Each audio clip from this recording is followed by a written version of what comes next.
Sejam todos bem-vindos ao nosso canal. Eu sou Marilda e hoje vamos dar continuidade à nossa leitura Dom Casmurro de Machado de Assis. Como eu venho falado em todos os vídeos, eu dedico essa leitura a todas as artesãs, principalmente às crocheteiras, e dedico também a todas as pessoas que porventura não podem e não conseguem ler. Então, meu beijo e meu agradecimento a todos vocês. E quero também agradecer e dizer que sejam todos bem-vindos as pessoas que estão chegando ao nosso canal e se inscrevendo. O meu muito obrigado e a minha eterna gratidão. Então, vamos lá, a nossa leitura de hoje? Capítulo 16. O administrador interino. Pádua era empregado em uma repartição dependente do Ministério da Guerra. Não ganhava muito, mas a mulher gastava pouco e a vida era barata demais. A casa em que morava, assobradada como a nossa, posto que menor, era propriedade dele. Comprou-a com a sorte grande que lhe saiu no meio bilhete de loteria. 10 contos de réis. A primeira ideia do Pádua, quando lhe saiu o prêmio, foi comprar um cavalo de cabo, o endereço de brilhantes para a mulher, uma sepultura perpétua de família, mandar vir da Europa alguns pássaros, etc.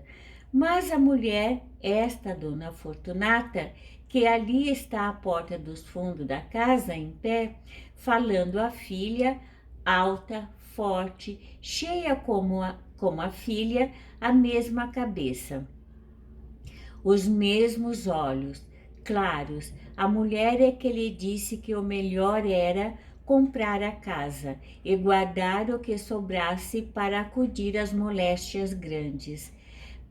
Pádua hesitou muito, afinal, teve de ceder aos conselhos de minha mãe, a quem Dona Fortunata pediu auxílio.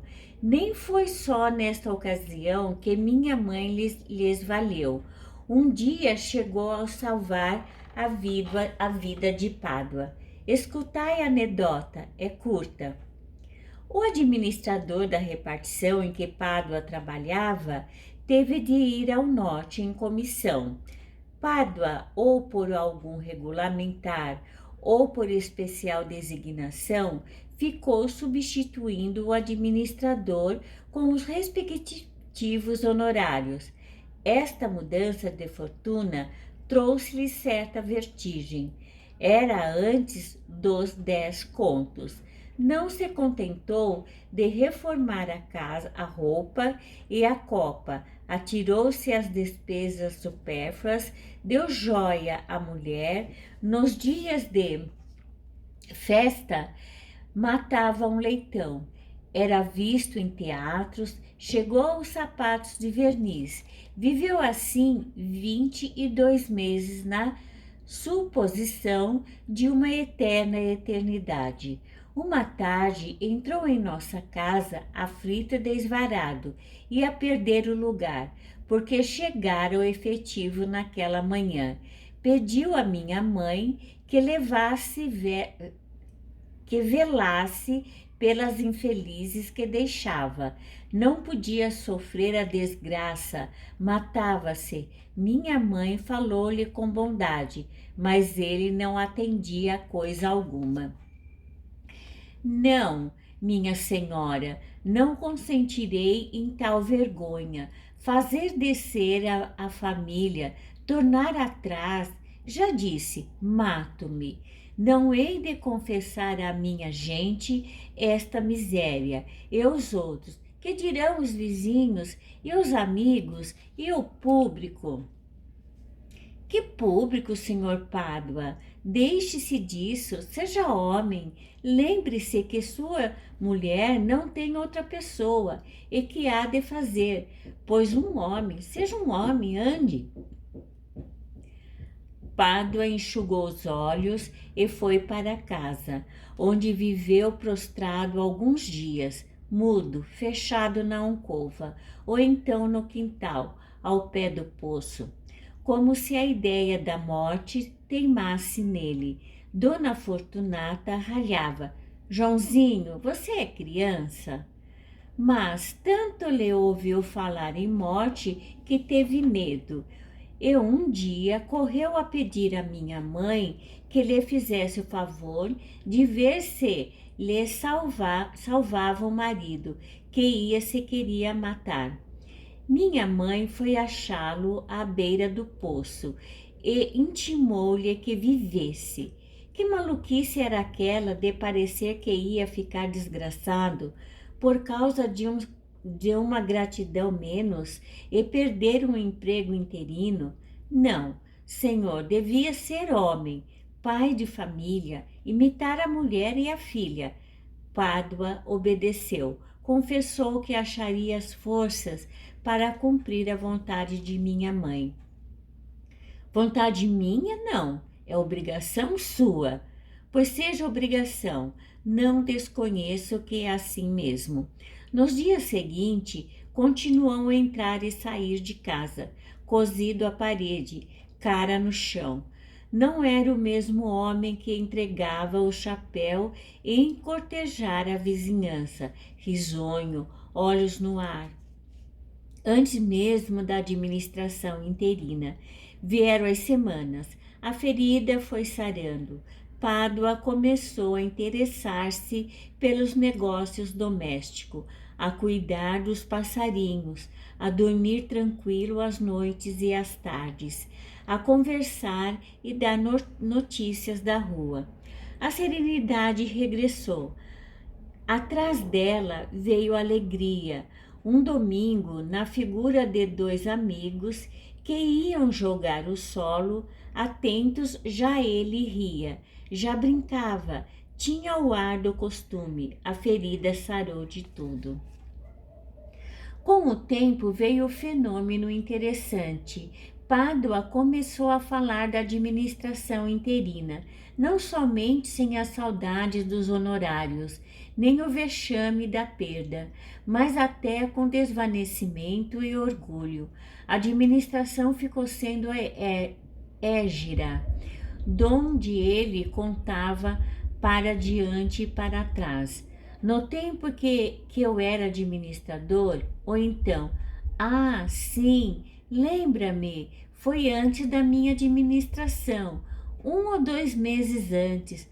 Ora, espere, a minha administração começou, e isto mês e meio antes. Foi mês e meio antes, não foi mais que isto, ou ainda. Justamente havia já 6 meses que eu administrava.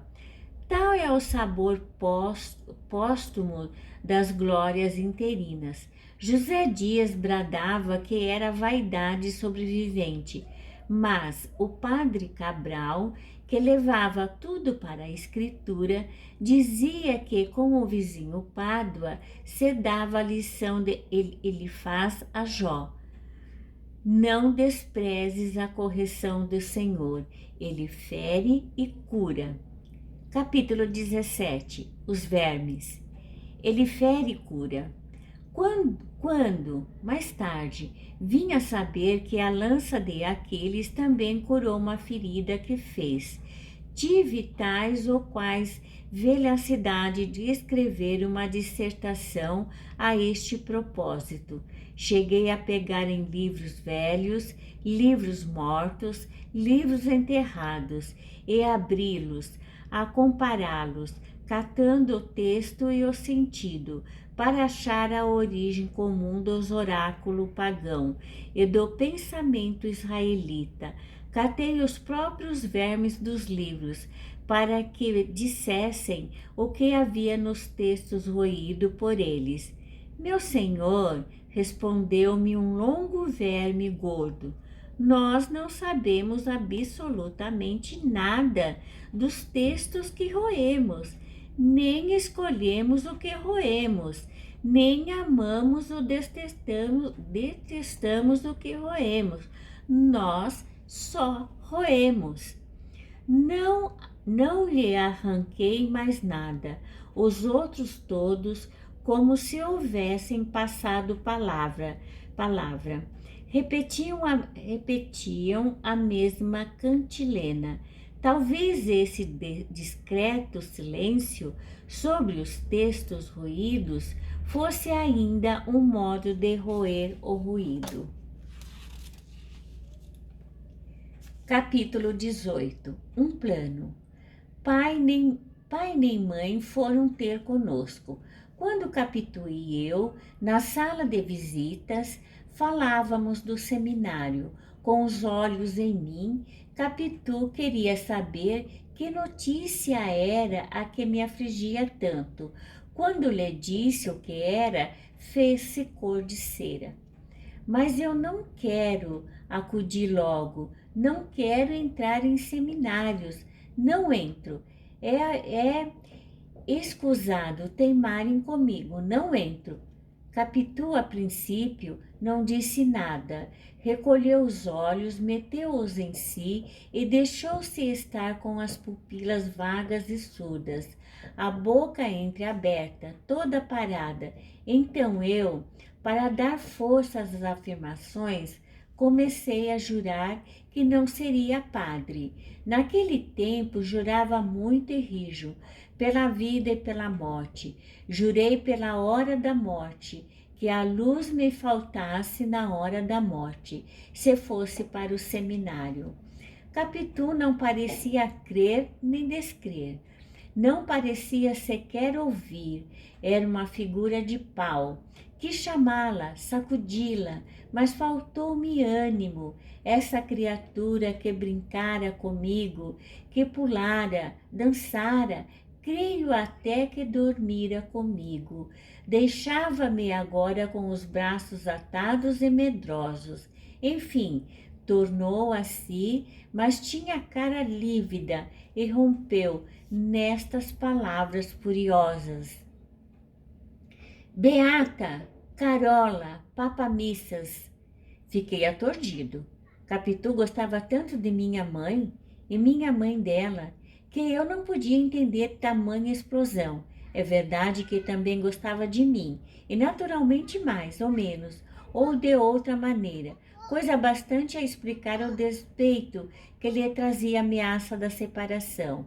Mas o impropério, como entender que ela chamasse nomes tão feios, e principalmente para deprimir costumes religiosos que eram os seus, que ela também ia à missa, e 3 ou 4 vezes minha mãe é que a levou. Na nossa velha segue. Também lhe deram um rosário, uma cruz de ouro e um livro de horas. Quis defendê-la, mas Capitu não me deixou. Continuou a chamar-lhe Beata e Carola, em voz tão alta que tive medo fosse ouvida dos pais. Nunca a vi tão irritada como então. Parecia disposta a dizer tudo a todos. Cerrava os dentes e abanava a cabeça. Eu, assustado, não sabia que fizesse. Repetia os juramentos. Prometia ir naquela mesma noite declarar em casa que, por nada neste mundo, entraria no seminário. Você entra. Não entro. Você verá se entra ou não. Calou-se outra vez. Quando tornou a falar, tinha mudado. Não ainda Capitu do costumes, mas quase. Estava séria, sem aflição, falava baixo. Quis saber a conversação da minha casa. Eu contei-lhe toda, menos a parte que lhe dizia a respeito. E que interesse tem José Dias em lembrar isso? Perguntou-me no fim. Acho que nenhum. Foi só para fazer mal. É um sujeito muito ruim, mas deixe estar que me há de pagar. Quando eu for dono da casa, quem vai para a rua é ele. Você verá. Não me fica um instante. Mamãe é boa demais, dá-lhe atenção demais. Parece até que chorou. José Dias? Não, mamãe. Chorou por quê? Não sei. Ouvi só dizer que ela não chorasse, que não era coisa de choro. Ele chegou a mostrar-se arrependido e saiu. Ou eu então, para não ser apanhado, deixei o canto e corri para a varanda, mas deixe estar, que ele me paga. Disse isto fechando o punho e proferi outras ameaças. Ao relembrá-las, não me acho ridículo. Adolescência e infância não são, neste ponto, ridículas. É um dos seus privilégios.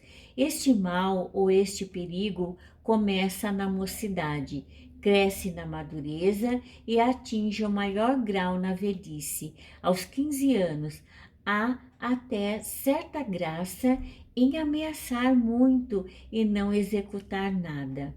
Capitu refletia. A reflexão não era coisa rara nela, e conhecendo-se as ocasiões pelo apertado dos olhos, pediu-me algumas circunstâncias mais, as próprias palavras de uns e de outros, e o tom delas.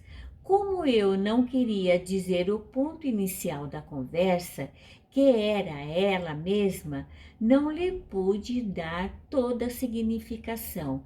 A atenção de Capitu estava agora particularmente nas lágrimas de minha mãe. Não acabava de entendê-las. Em meio disto, confessou que certamente não era por mal que minha mãe me queria fazer padre. Era a promessa antiga que ela, temente a Deus, não podia deixar de cumprir. Fiquei tão satisfeito de ver que assim espontaneamente reparava as injúrias que lhe saíram do peito. Pouco antes que peguei da mão dela, apertei-a muito. Capitu deixou-se ir, rindo. Depois a conversa entrou a cochilar e dormir.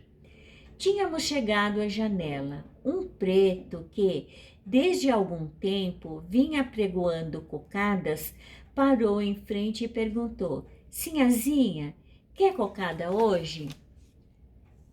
Não, respondeu Capitu. Cocadinha tá boa. Vá-se embora, replicou ela sem rispidez. De cá, disse eu, descendo o braço para receber duas. Comprei-as, mas tive de as comer sozinho.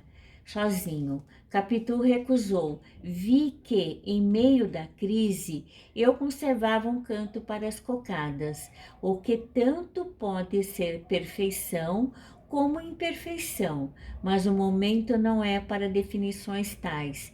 Fiquemos em que a minha amiga, apesar de equilibrada e lúcida, não quis saber de doce, e gostava muito de doce. Ao contrário, o pregão que o preto foi cantando, o pregão das velhas tardes, tão sabido do bairro e da nossa infância. Chora, menina, chora, chora porque não tem vintém. A modo que lhe deixava uma impressão aborrecida, da toada não era. Ela a sabia de cor e de longe, usava repeti-la nos nossos jogos da puerícia, rindo, saltando, trocando os papéis comigo, ora vendendo, ora comprando um doce ausente.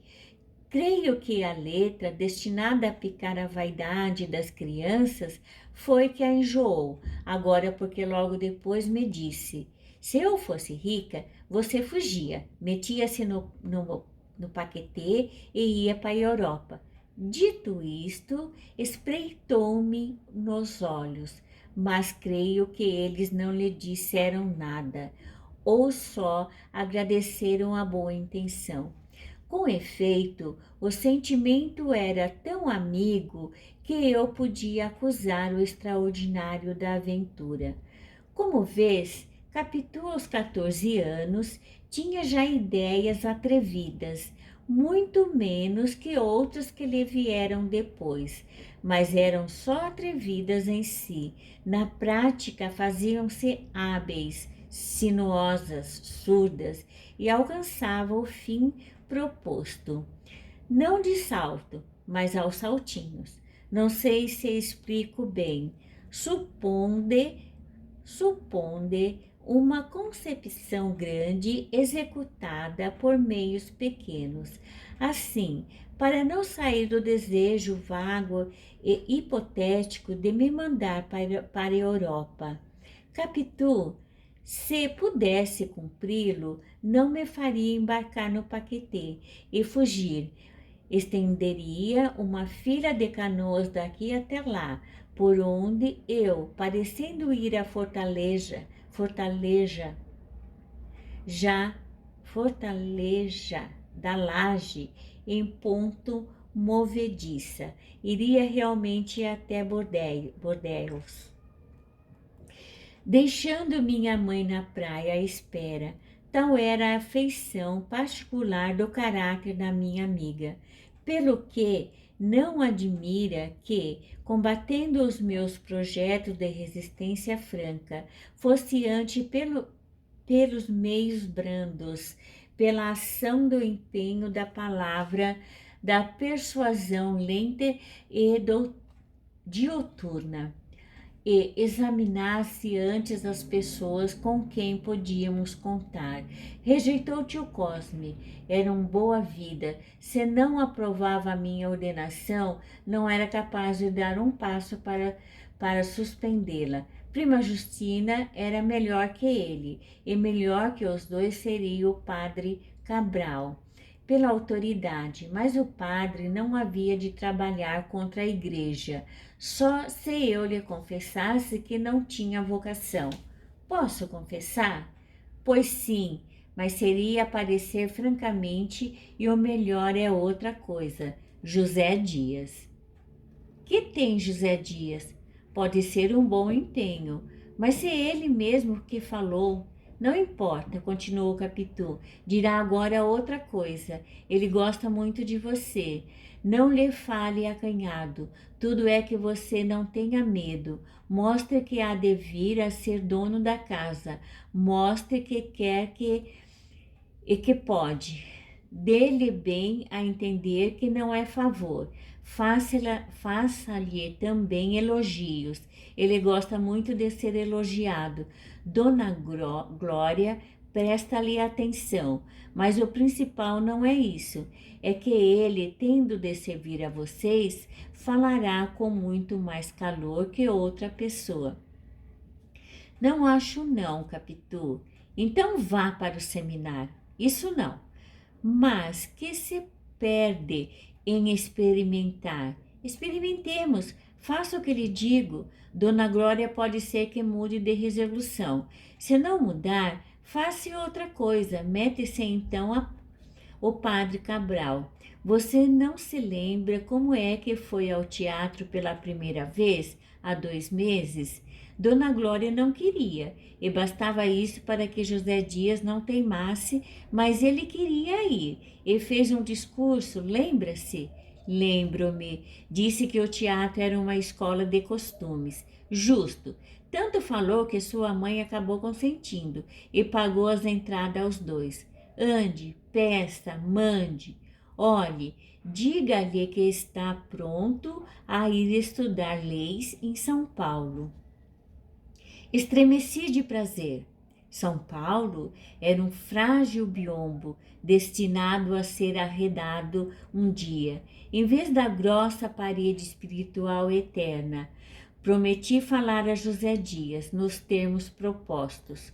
Capitu repetiu-os, acentuando alguns como principais, e inquiria-me depois sobre eles, a vez que se entendera bem, se não trocara uns por outros, e insistia em que pedisse com boa cara, mas assim como quem pede um copo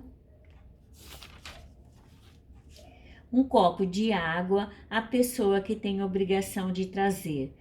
Conto estas minúcias para que melhor se entenda aquela manhã da minha amiga. Logo virá a tarde, e da manhã e da tarde se fará o primeiro dia, como no Gênesis, onde se fizeram sucessivamente 7. Capítulo 19. Sem falta. Quando voltei a casa era noite. Vim depressa. não tanto, porém que não pensasse nos termos em que falaria o agregado.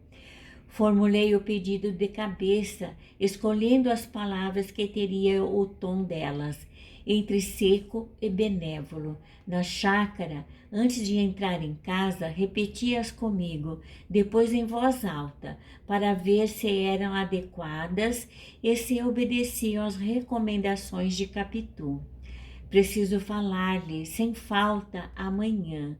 Escolha o lugar e diga-me. Proferi-as lentamente e mais lentamente ainda as palavras sem falta. Como para sublinhá-las, repeti-as ainda. Então achei-as secas demais, quase ríspidas e francamente impróprias de um criançola para um homem maduro.